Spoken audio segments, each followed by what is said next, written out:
Bien-aimés dans le Seigneur, Shalom. Je vous bénis tous dans le nom merveilleux de notre Seigneur Jésus-Christ. Aujourd'hui, par la grâce de Dieu, nous allons essayer d'apporter une lumière sur la question qui déchire actuellement le corps de Christ. Il y a des avis partagés entre les chrétiens, entre les serviteurs. La question concerne la polygamie ou la bigamie.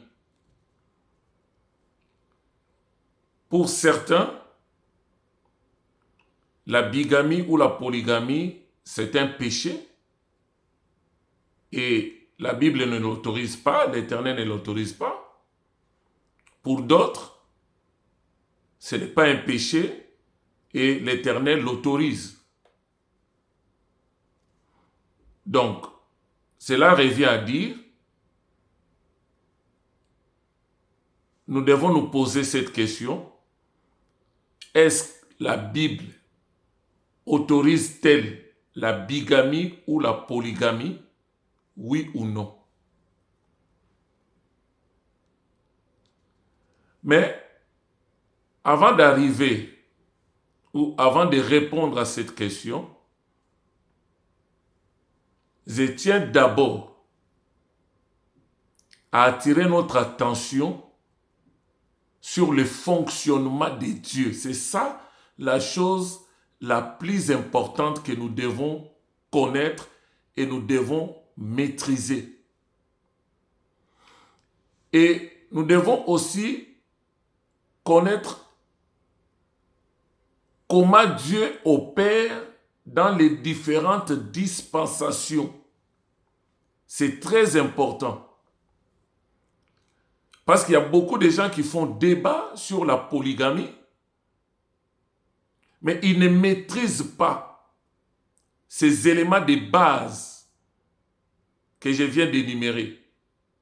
Comment Dieu fonctionne et comment Dieu fonctionne dans les différentes dispensations.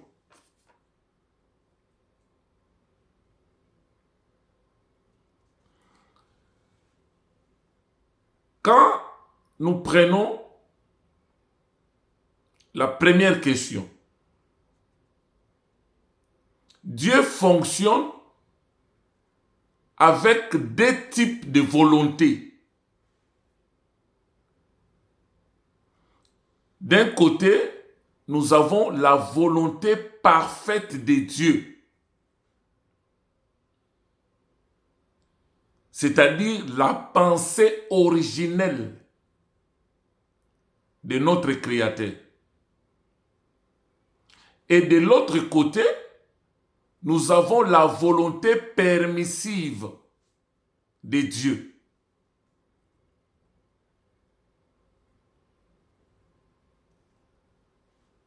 Quand Dieu utilise la volonté permissive, il permet quelque chose, Dieu poursuit aussi un objectif. C'est ce que nous allons essayer de comprendre tout au long de cette émission.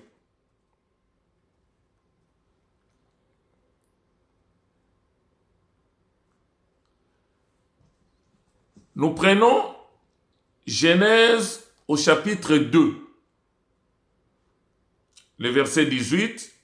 Après, nous pouvons sauter, nous prenons le verset 21 et le verset 24 que nous allons lire.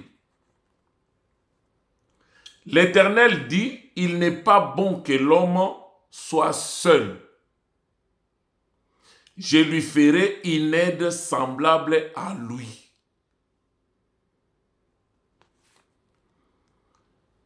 Verset 21. Alors l'Éternel, Dieu fit tomber un profond sommeil sur l'homme, qui s'endormit et il prit une de ses côtes et renferma la chair à sa place. L'Éternel Dieu forma la femme de la côte qu'il avait prise de l'homme et il l'amena vers l'homme. Et l'homme dit, voici cette fois-ci, celle qui est l'os de mes os, chair de ma chair, on l'appellera femme parce qu'elle a été prise de l'homme. C'est pourquoi l'homme quittera son père et sa mère, s'attachera à sa femme, et les deux les deux deviendront une seule chair. Donc là, nous voyons la volonté parfaite de Dieu. C'est-à-dire, dans la création, Dieu a créé l'homme, il a formé l'homme et il a formé la femme pour que les deux s'unissent et remplissent la terre. C'est ça la volonté parfaite. C'est ça même la pensée originelle de Dieu lors de la création.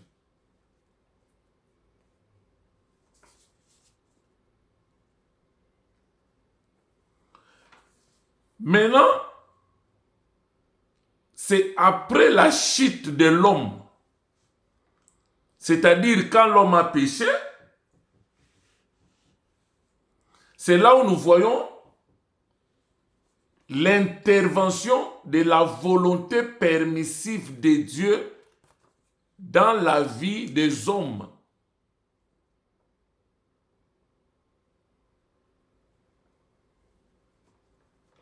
Quand vous allez dans Genèse, chapitre 4, le verset 19, là nous allons voir les premiers bigames, les premiers hommes dans la Bible qui avaient deux femmes. Ils s'appelaient les mecs. Or, si vous regardez très bien, vous allez comprendre que les mecs, il était arrière-fils de Caïn. Donc, il était dans la lignée maudite.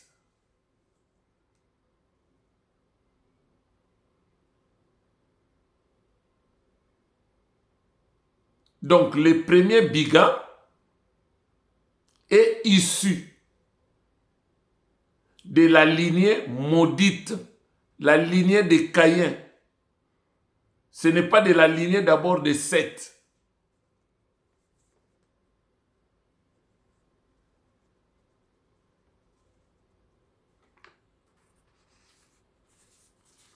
Maintenant, si nous allons dans Genèse au chapitre 16, vous prenez le verset 1 à 2. Là, nous voyons la vie d'Abraham. Sarah, Dieu lui avait rendu stérile. Maintenant, comme sa servante était Agar, Sarah a fait recours à la tradition. C'est la tradition humaine. Si la femme légitime ne donne pas naissance, ne donne pas des enfants à son mari, il peut donner sa servante à son mari comme épouse. Et les enfants qui naîtront de cette union seront ses enfants. Et quand vous lisez, vous allez voir que c'est Sarah qui a proposé à Abraham d'aller vers sa servante Agar. Et Agar a eu Ismaël.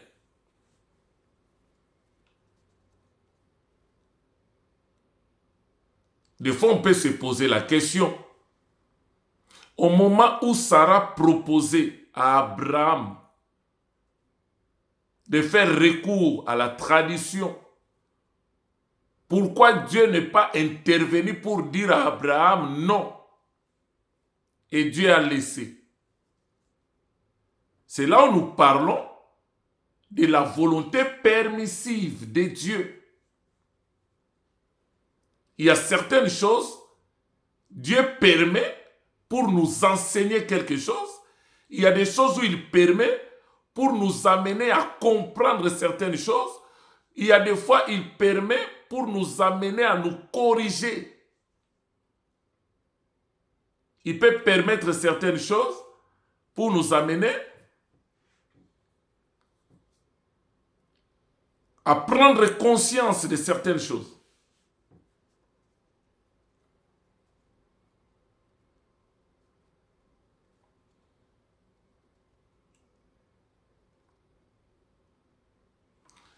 Si nous allons dans Genèse, chapitre 29, vous notez le verset 15 jusqu'au verset 30, vous allez lire. Vous allez voir que Jacob, lui qui était serviteur de Dieu, Dieu a permis que Jacob épouse deux femmes, Léa et Rachel. Et comme la tradition voulait qu'en épousant, vous devez aussi prendre leurs esclaves comme femmes. Jacob s'est retrouvé avec 4 femmes. Et Dieu a permis. C'est là où nous parlons de la volonté permissive de Dieu.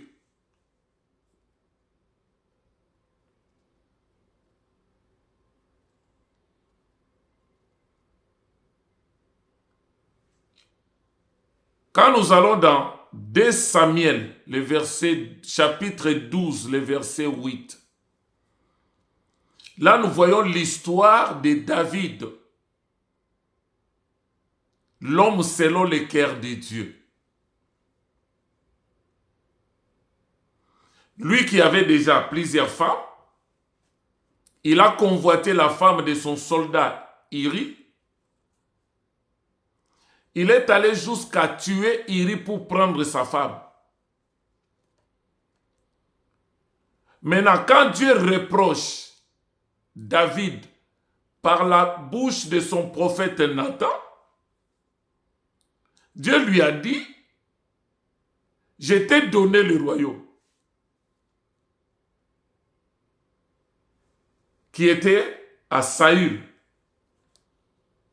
Je t'ai donné toutes les femmes que tu voulais. C'est là où beaucoup de gens, quand ils font les débats sur la polygamie, ils s'appuient sur ça.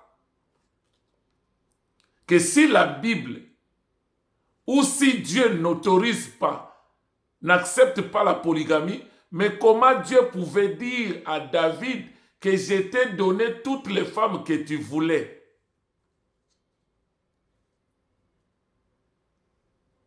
Il est vrai que Dieu a permis. C'était de la volonté permissive de Dieu, mais qui n'est pas la volonté parfaite. C'est pourquoi j'attire l'attention de tous nos bien-aimés, des serviteurs de Dieu, des enfants de Dieu, qui se déchirent par rapport à cette question concernant la bigamie ou la polygamie. Mais il est plus important, il est nécessaire de comprendre comment Dieu fonctionne. Dans son plan souverain, dans sa pensée originelle, il y a une volonté parfaite de Dieu. Mais il peut y arriver, il y a des problèmes, il y a des circonstances, il y a des réalités. Maintenant, pour pallier à ces réalités, Dieu permet. Il met maintenant en avant la volonté permissive dans le but de régler certaines choses, de régler certaines situations.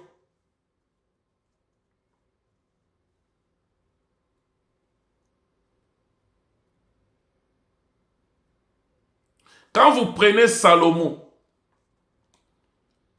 dans 1 Roi 15, vous prenez le verset 1 jusqu'au verset 3. Il avait plus de 1000 femmes. Un homme avec 1000 femmes.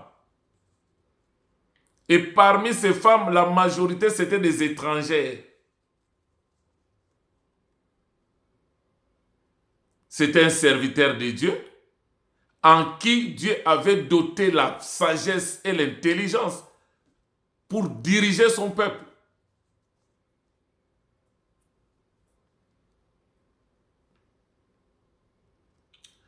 C'est pourquoi nous devons comprendre l'élément que j'ai dit auparavant. Nous devons comprendre comment Dieu fonctionne, comment Dieu a fonctionné dans les différentes dispensations. C'est vraiment capital.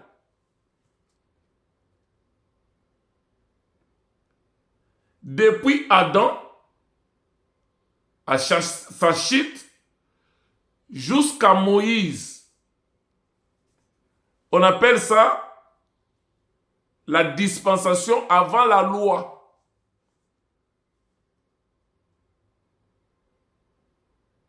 Il y a une façon que Dieu a fonctionné qui est différente quand Dieu a donné la loi à Moïse. De Moïse à Christ, il y a aussi une façon que Dieu a traité avec le peuple. C'est très important. On dit, avant la loi, les péchés étaient dans le monde. Là, nous sommes dans l'épître de Paul aux Romains. Or, les péchés n'étaient pas imputés sur l'homme tant qu'il n'y a pas la loi. C'est-à-dire, l'homme pouvait pécher, l'homme pouvait commettre des péchés, mais les péchés n'étaient pas imputés sur la personne, n'étaient pas mis sur le compte de la personne tant qu'il n'y avait pas la loi. Mais quand on a commencé maintenant avec la loi, avec Moïse, le péché maintenant est imputé sur la personne, c'est-à-dire celui qui pêche devient coupable de son péché et on prend le péché, on met sur son compte et Dieu le frappe à mort. Il y avait aussi un but par rapport à ça. Et maintenant, dans la dispensation de la grâce avec Jésus, Dieu n'impute plus aux hommes leurs offenses. Maintenant, la question, à qui Dieu a imputé les péchés des hommes? Il l'a imputé sur son Fils et il l'a châtié une bonne fois pour toutes à la croix. C'est très important. Prenons les réalités de la loi. Quand vous allez dans Lévitique 18, vous notez les versets 9 à 10, vous allez lire. La loi de Moïse interdit. La loi de Moïse dit, tu ne découvriras pas la nudité de la fille de ton père. Si tu découvres la nudité de la fille de ton père, on te tue, on te lapide à mort. Maintenant, si je prends notre père Abraham, qui a vécu avant la loi, qui vivait avec Sarah, or Sarah était sa demi-sœur. Ils avaient même père, mais des mères différentes. Donc, au moment où il vivait avec Sarah, qui était sa demi-sœur, donc quelque part, par rapport à la loi de Moïse, Abraham a violé la loi. Il a vu la nudité de sa sœur. Donc, on doit les tuer, on doit les lapider. Donc déjà par là, nous devons comprendre le fonctionnement de Dieu dans les différentes dispensations. Et la façon de fonctionner de Dieu, il a la volonté parfaite et il utilise aussi la volonté permissive.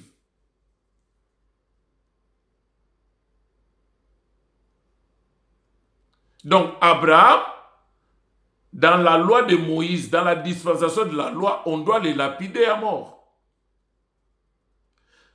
Si je prends Lévitique 18, le verset 18, je prends le serviteur Jacob. La Bible dit quoi? Tu ne prendras point la sœur de ta femme. La Bible interdit de prendre la sœur de ta femme. Au moment où il s'est marié avec Rachel, donc selon la loi de Moïse, il ne devrait plus prendre Rachel parce que Léa et Rachel étaient sœurs.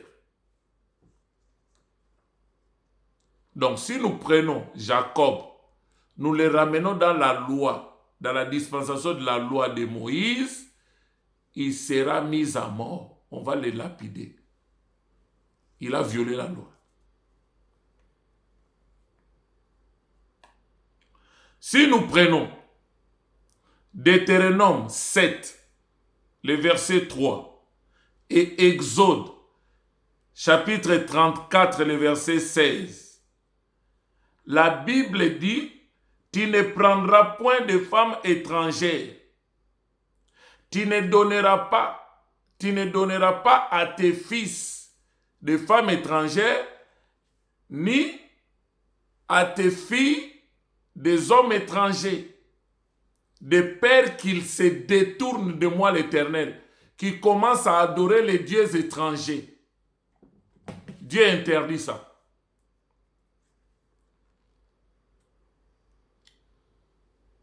Maintenant, si vous prenez les femmes, la plupart des femmes de Salomon étaient toutes étrangères.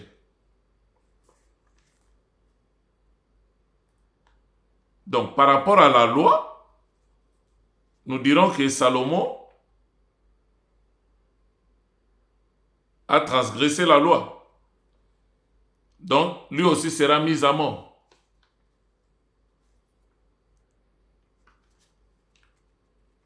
Je prends Deutéronome 21, je prends le verset 10. Là, c'est souvent les gens qui pratiquent la polygamie, même dans d'autres religions, où on autorise aussi la polygamie. Écoute ce que dit la Bible. Lorsque tu iras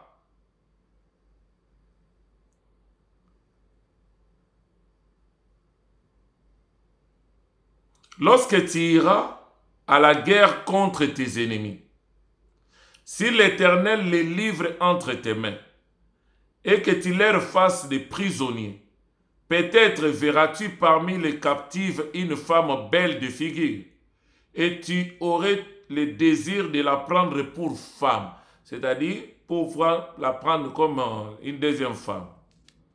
Alors tu la mèneras dans l'intérieur de ta maison. Elle sera rasée la tête et se fera les ongles. Elle quittera les vêtements qu'elle portera quand elle a été prise. Elle demeurera dans ta maison et plaira son père et sa mère pendant 1 mois.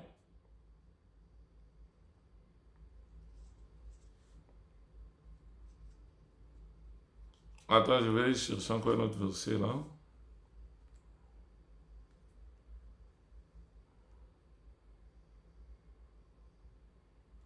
Voilà, le verset...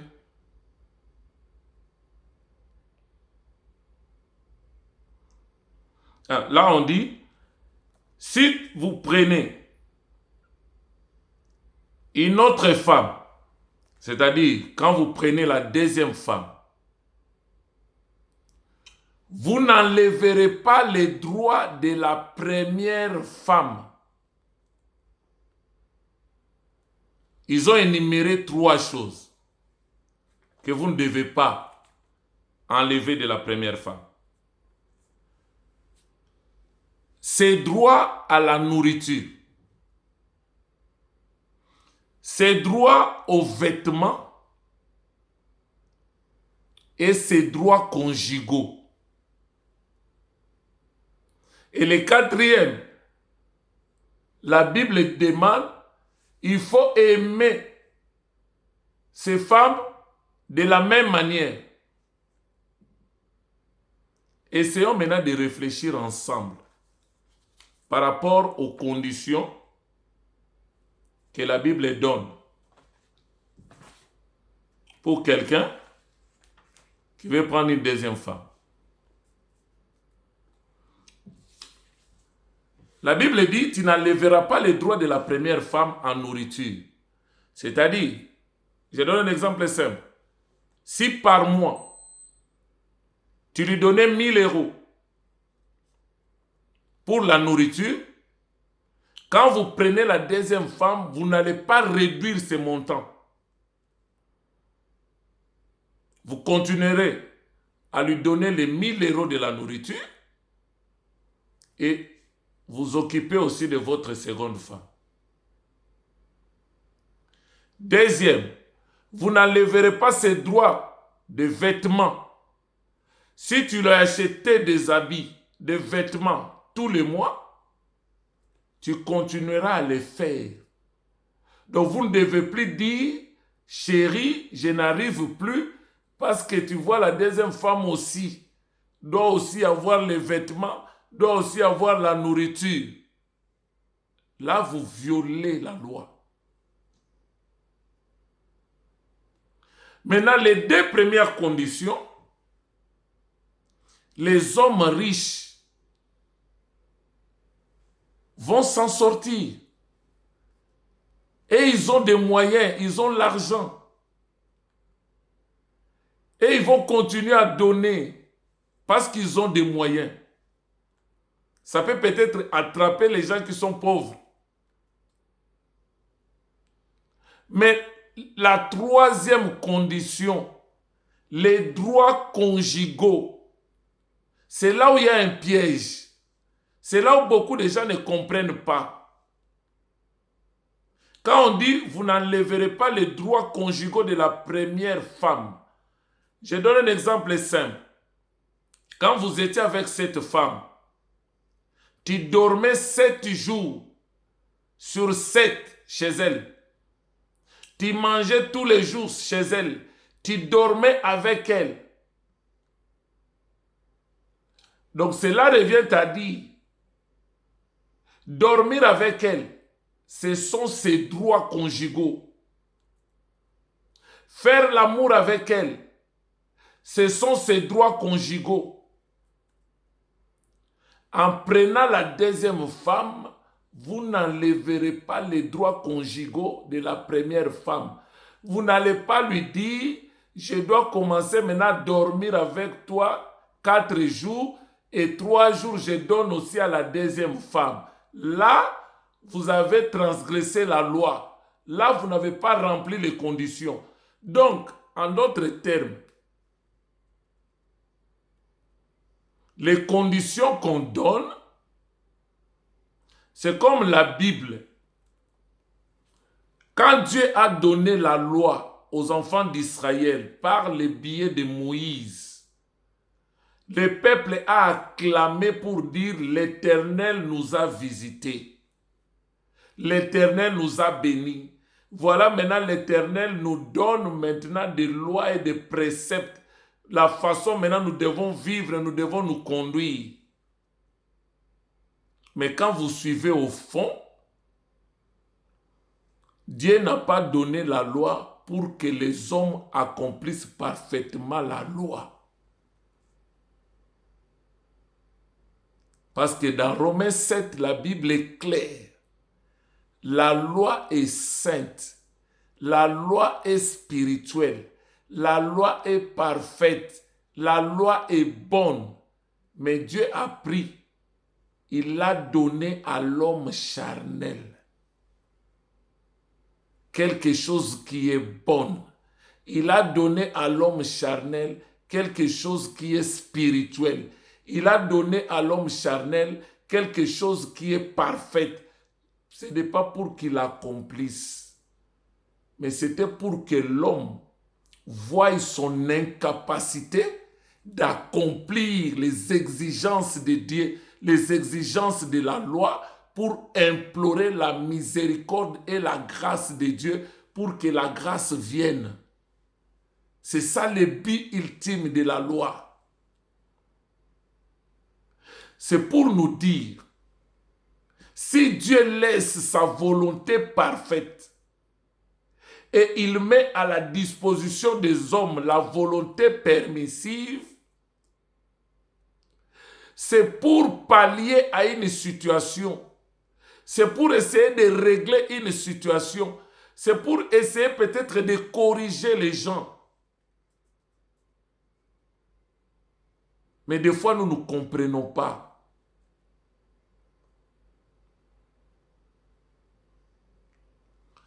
Après les déluges, l'Éternel a détruit l'humanité. Il a sauvé 8 personnes. Maintenant, il a fallu que le monde puisse se remplir. Quand il a créé l'homme, il a dit remplissez la terre, multipliez-vous. Donc, d'un côté, dans la volonté permissive de Dieu, c'était pour permettre aussi aux hommes de remplir la terre. Dans la volonté permissive de Dieu, comme statistiquement, les femmes sont plus nombreuses que les hommes. Donc, s'il y a un homme et une femme, les femmes qui vont rester célibataires, ils vont se plonger dans la prostitution. Ça va amener encore la pratique du péché dans le monde.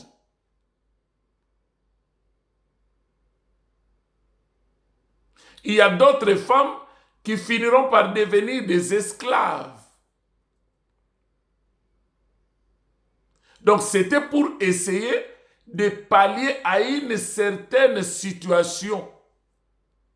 C'est pourquoi vous allez voir les hommes de Dieu dans l'ancienne alliance.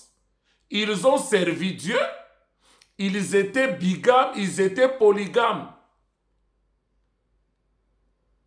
Abraham était bigame, Jacob était polygame, Salomon était polygame.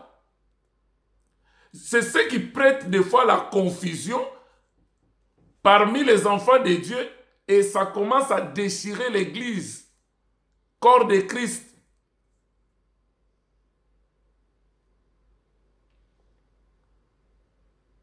Mais pour comprendre cette vérité, il faut d'abord comprendre le fonctionnement de Dieu.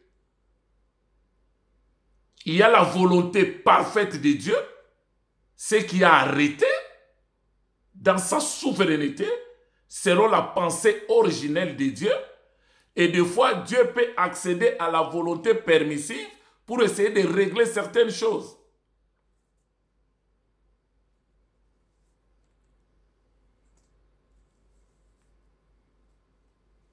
Je vais donner un exemple simple pour essayer d'éclairer ce que je suis en train de dire. L'Éternel a rejeté Saül. Maintenant, l'Éternel a choisi David. Maintenant, il a dit à son prophète Samuel, allez dans la maison d'Isaïe, prends les béliers, va oindre David. C'est lui qui prendra la place de Saül. Ça, c'est la volonté parfaite de Dieu. Parce que quand vous rentrez dans la bénédiction prophétique de Jacob, dans Genèse 49, ce n'est pas la tribu de Benjamin qui devrait hériter la royauté, c'était la tribu de Juda. Or, Saül était de la tribu de Benjamin. Là, c'était la volonté permissive de Dieu. Mais dans la volonté parfaite, c'était David. C'était la lignée de Juda. Voilà pourquoi au moment où David est arrivé sur le trône, l'Éternel s'est réjoui pour dire, voici l'homme selon mon cœur maintenant. Quand Dieu a dit l'homme selon le cœur, il y a beaucoup de serviteurs qui pensent que David, il était vraiment souple pour demander pardon à chaque fois qu'il péchait. Non, Les choses sont rentrées dans les normes selon la pensée originelle. Parce que la tribu qui était destinée à la royauté, c'était la tribu de Juda et non la tribu de Benjamin. Maintenant, quand les prophètes, dans 1 Samuel, le verset 16, vous prenez le verset, chapitre 16, le verset 1 à 13. 1 Samuel 16, le verset 1 à 13. Il a dit à l'Éternel,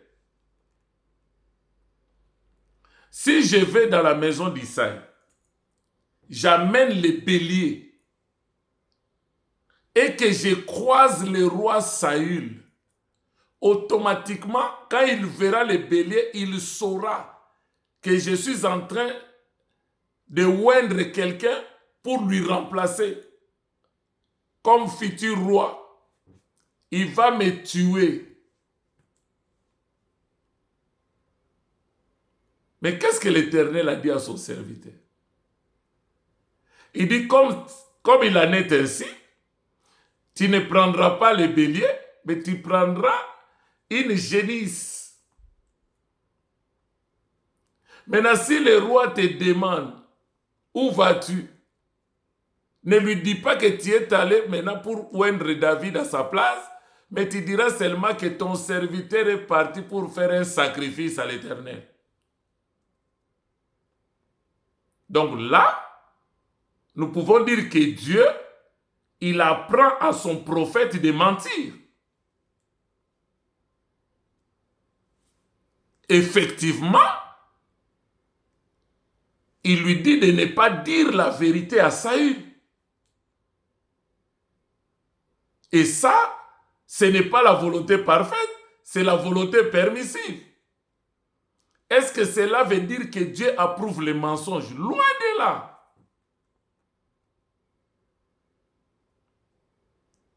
Donc, si Dieu a permis la polygamie et que les serviteurs de Dieu, Abraham, David, Salomon, Jacob, tous ces gens-là, ils ont vécu dans la polygamie, c'était de la volonté permissive de Dieu. Est-ce que Dieu approuve cela? Je dirais non. Parce que dans la volonté parfaite de Dieu, il créa l'homme et la femme.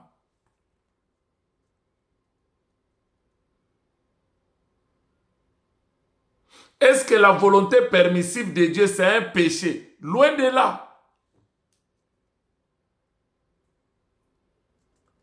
Maintenant, remarquez une chose. Dieu a permis cette volonté permissive que ces différents serviteurs puissent prendre des femmes, plusieurs femmes. Et vous allez voir la différence quand Jésus-Christ est arrivé. Dans Matthieu 19, le verset 8, les scribes, les pharisiens, les sadducéens, ils lui ont posé la question pour le piéger par rapport au mariage. Ils ont dit, mais toi, votre façon de parler, c'est comme si tu détestes le divorce, c'est comme si tout, des choses comme ça. Mais pourtant, Moïse, c'est un grand prophète que Dieu a utilisé puissamment. Lui nous a autorisé ainsi de suite. Mais quand Jésus parle par rapport à la pensée du mariage, Matthieu 19, le verset 8, il a mentionné un élément très important. Il a dit à ses auditeurs, au commencement, il n'en était pas ainsi. Donc c'est pour dire, Christ est venu pour nous ramener dans la pensée originelle de Dieu, dans la volonté parfaite de Dieu. De ne pas nous appuyer dans la volonté permissive. Parce que la volonté permissive entraîne des conséquences.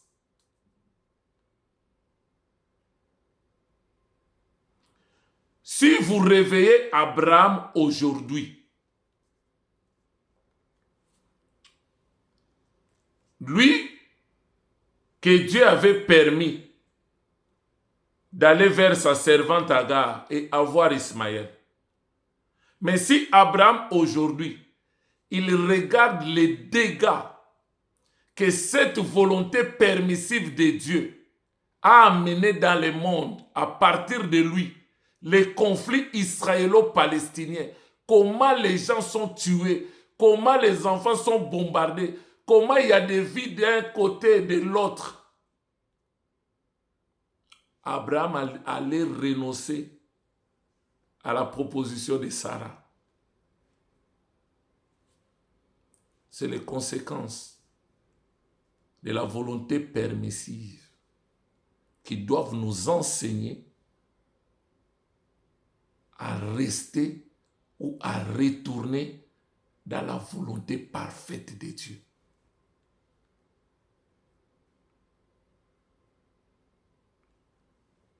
Jacob, avec ses 12 fils, les autres étaient jaloux de Joseph, jusqu'au point de les vendre comme esclaves. Et depuis la disparition, quand Jacob a appris la disparition de Joseph, il était malade. Il ne se sentait plus bien. Il était souffrant émotionnellement. Il a dit, j'irai à terre avec tristesse dans la souffrance parce que j'ai perdu cet enfant que j'aimais. Et quand vous lisez bien l'histoire, le jour où il a rencontré Joseph en Égypte, il a dit, fini ma peine. Maintenant, si je meurs, je peux aller en paix. Tout ça, c'est les conséquences de la polygamie, de la volonté permissive. Quand vous prenez David, l'homme selon le cœur de Dieu, parmi ses enfants, il y a eu l'inceste, il y a eu des meurtres. Et son fils Absalom est allé loin. Vous allez voir cette histoire-là dans 2 Samuel, chapitre 16, les versets 21 à 22. Son propre fils l'a pourchassé. Et quand il a fui, son oncle lui a donné l'idée de coucher avec les femmes de son père publiquement. Voilà les conséquences de la volonté permissive.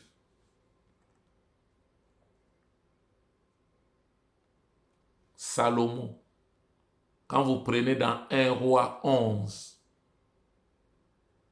il était devenu idolâtre. Il commençait à adorer les dieux de ses femmes. Il a fait même des temples et des autels pour adorer les dieux étrangers.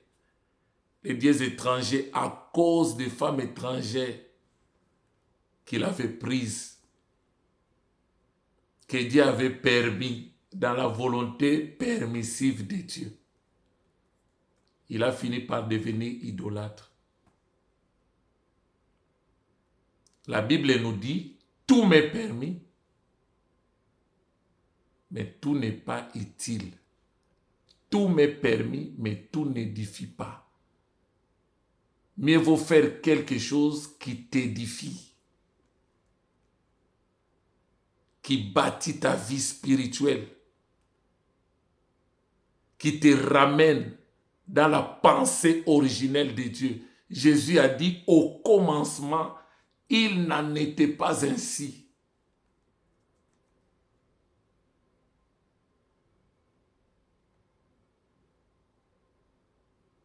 Quand vous prenez Salomon dans Cantique, Au chapitre 6, vous prenez les versets 8 à 10. Malgré ces 1000 femmes, mais il était en train de vanter une seule femme. Il a dit, une seule était ma colombe et ma préférée. Et toutes les femmes étaient derrière elle. Donc d'un côté, les 1000 femmes de Salomon, quelque part, c'est une préfiguration de l'épouse de Christ, parce que le véritable Salomon, c'est Jésus. Et nous, maintenant, nous sommes son épouse. Or, quand on parle de l'épouse, on a l'impression que c'est une seule épouse. Elle est une, mais cette épouse-là est constituée de plusieurs.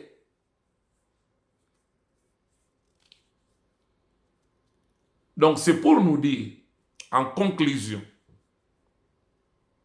Dieu fonctionne avec deux volontés.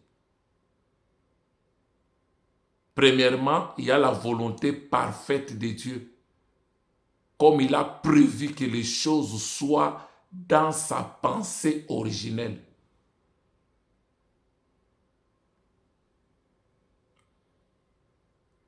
Genèse, chapitre 1er, chapitre 2, avant la chute de l'homme, il créa l'homme et la femme, et il a dit les deux, pas trois. Ça, c'est la pensée originelle, la volonté parfaite de Dieu. Maintenant, après la chute de l'homme, il y a eu maintenant des situations de réalité.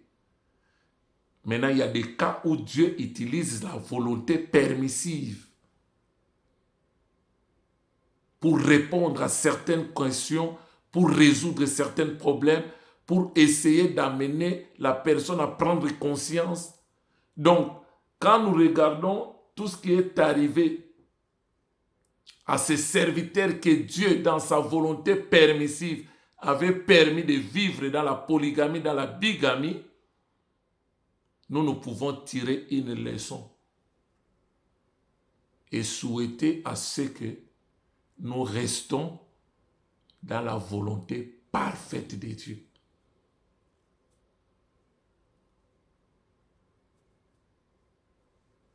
Que l'Éternel nous bénisse, que le Saint-Esprit continue encore à nous éclairer. Arrêtez de vous diviser, de vous déchirer.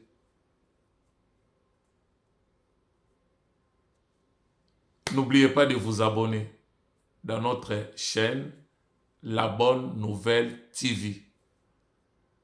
Essayez de liker aussi nos vidéos. Dieu ne manquera pas de vous bénir. Et il y a certaines choses que j'ai dit.